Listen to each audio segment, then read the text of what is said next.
Phone tapping case చిన్న సినిమాలాగా కనబడుతుంది. చిన్న సినిమాలో కొన్ని సినిమాల్లో 4 ఫ్యామిలీస్ క్యారెక్టర్లను పెట్టి సినిమాలు తీస్తూ ఉంటారు. అట్లాంటి క్యారెక్టర్ లాగా అసలు పెద్ద హీరోదైతే కనుక అటు ఇటు తేల్చుకుంటాడు విలన్ని. ఇక్కడ అసలు విలన్తో పోరాడలేక చిన్న చిన్న పాత్రలతో పోరాడుతున్నట్టుంది. ఇప్పుడు రాధాకిషన్ రావు గారిని కస్టడీ వారం రోజుల పాటు ఇచ్చింది. 1 by 1 కస్టడీలు తీసుకుంటారు, విచారిస్తారు. ఏం చెప్తారు? ప్రభుత్వం ఏం చెప్తే అది చేసాం, ఆయన ట్యాప్ చేయంటే చేసాం. చట్ట వ్యతిరేకమే, కాకపోతే ప్రభుత్వపు ఆదేశాలు అని చెప్తారు. ఆదేశాలు కాగితాలు చూపెట్టని వీళ్ళు అడుగుతారు. మేము చేసినందుకు కాగితం చూపెట్టని వీళ్ళు అడుగుతారు. కాగితాలు ఎక్కడ ఉంటాయి? ఇది పెగాసస్ లాంటి సాఫ్ట్వేర్ కదా, దొంగయి కదా.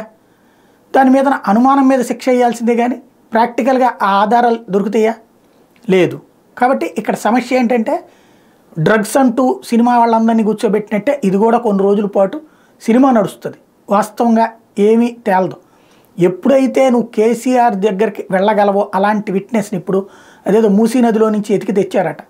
ఏదన్నా ఫోన్ రికార్డింగ్ డేటా దొరికితే అప్పుడు కింద నుంచి పైదాకా అందరికీ శిక్ష పడుతుంది. అలా లేకపోతే ఏమీ జరగదు.